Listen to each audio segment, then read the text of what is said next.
Hello everybody, welcome back to my channel. र आजको भिडियोमा म तपाईहरुलाई के IT course related myth and misconception को बारेमा कुरा गर्न गइरहेको छु. So watch till the end and let's begin the video.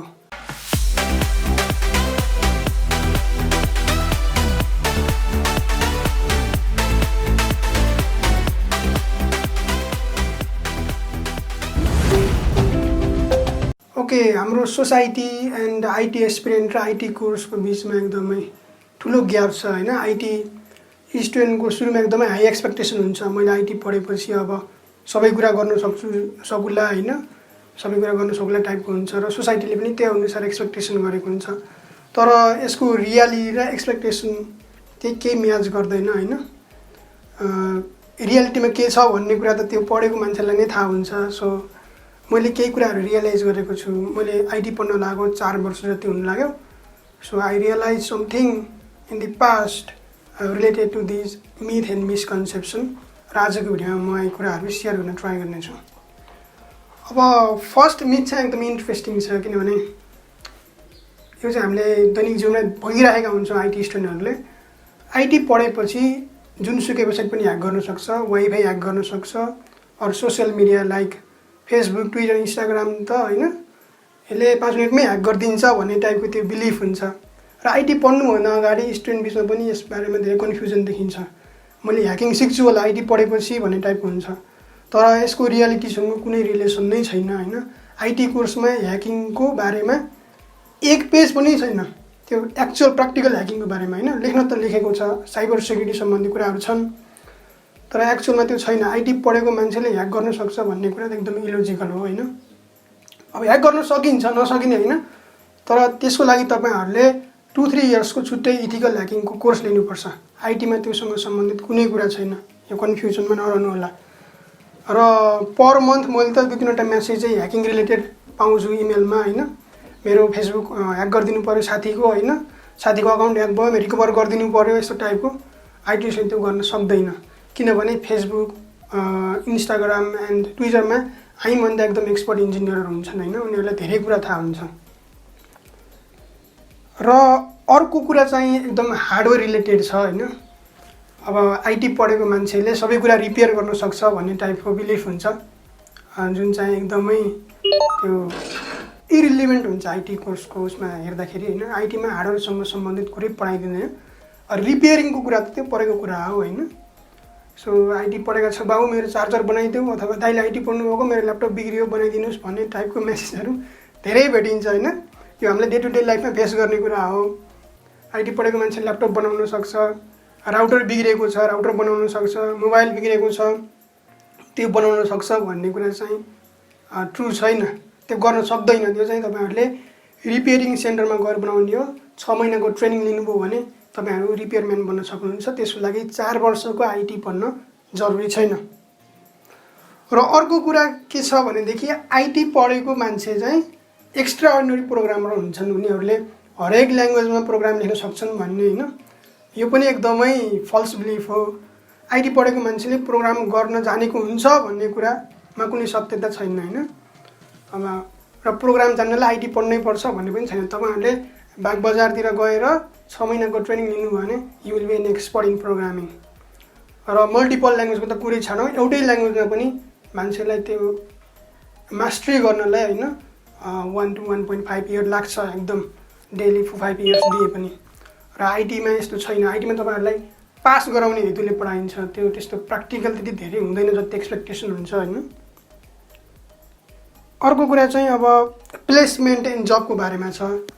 IT पढेपछि मैले जब पाइहाल्छु हैन, मेरो त 40-50,000 को त सुरुमै लागिहाल्छ जब भन्ने छ हैन. फ्यामिलीको एक्सपेक्टेसन पनि त्यही हुन्छ.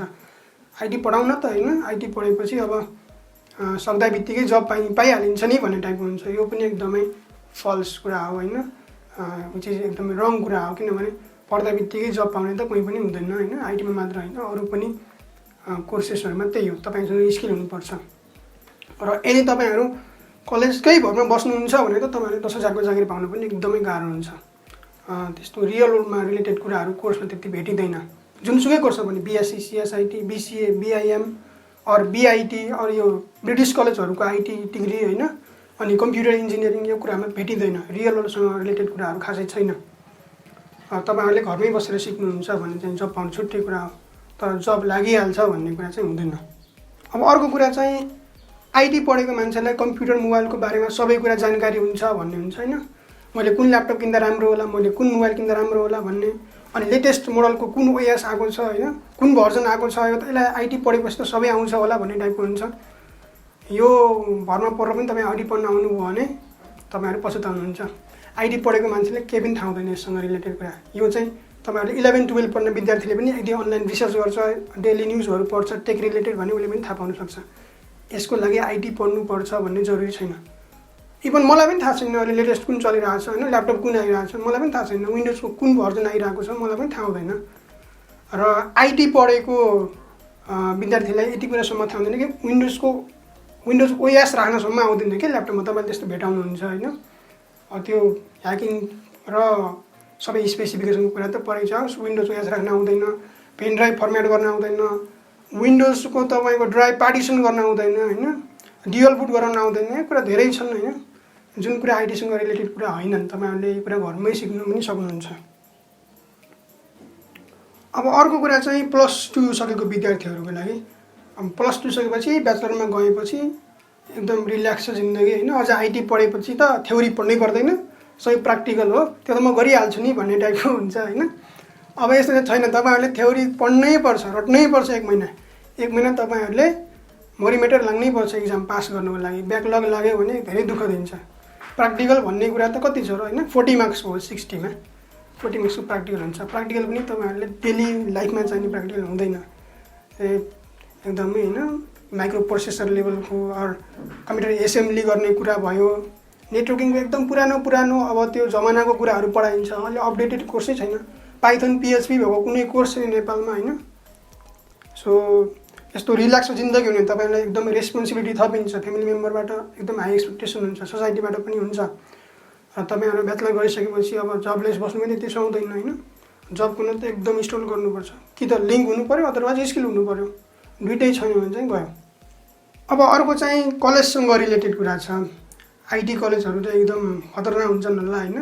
फेस्टहरू हुन्छ होला, 6 महिनामा टेक फेस्ट हुन्छ होला होइन, कम्पिटिसनहरू हुन्छ होला, ह्याकिङ म्याराथनहरू हुन्छ होला होइन। अरू त अब रोबोटिक्ससँग रिलेटेड कुराहरू हुन्छ होला, त्यसपछि कोडिङ कम्पिटिसन हुन्छ भन्ने कुरा यस्तो चाहिँ हुँदैन नेपालमा, एटलिस्ट हुँदैन होइन। अब तपाईँ यसको लागि चाहिँ तपाईँ इन्डियाको IITमा जानुपर्छ। अब यदि IITमा जानुहुन्छ भने तपाईँले भेटाउनुहुन्छ, तर नेपालको कलेजहरूमा यस्तो व्यवस्था छैन। रियरली 1-2 कलेजहरूमा 6 महिना 1 वर्षमा केही प्रोग्रामहरू राख्ला आइटी रिलेटेड, तर यो यस्तो सबै कुरा टेक फेस्ट रोबोटिक्स यस्तो कुरा चाहिँ हुँदैन। रोबोटिक्सको त अब तपाईँले के पढ्नुहुन्छ, आर्टिफिसियल इन्टेलिजेन्स पढ्ने हो होइन। थ्योरी हो, त्यो पनि प्र्याक्टिकल त खासै गराउँदैन, त्यो पनि पाइथनमा थोरै हो। तपाईँले घरमै हेर्नुपर्छ, घरमै तपाईँहरूले रास्पबेरी पाई किनेर गर्नुपर्छ, अथवा तपाईँहरूले अरू गर्ने हो भने अरू कुरा घरमै ल्याएर हार्डवेयरसँग रिलेटेड कुराहरू गर्न सक्नुहुन्छ। कलेजले चाहिँ गराउँदैन। ओके, यो भिडियोमा यति नै। मैले आफूले विश्वास गरेको, मैले आफूले रियलाइज गरेको कुराहरू हो। सबै ट्रु हुन्छ भन्ने त हुँदैन होइन। कोही चाहिँ एक्सेप्सन हुनसक्छ, एक्सेप्सन केसहरू हुन्छ नै होइन। तर म्याक्सिममको केसमा चाहिँ यही रुल नै अप्लाई हुन्छ, सबै आइटी पढेकोले आउँछ भन्ने जरुरी हुँदैन। So that's it for this video. Thank you so much for watching this video. If you like this video then hit that like button, subscribe to my YouTube channel and share this video with your friends. I hope you enjoyed. Thank you so much for watching.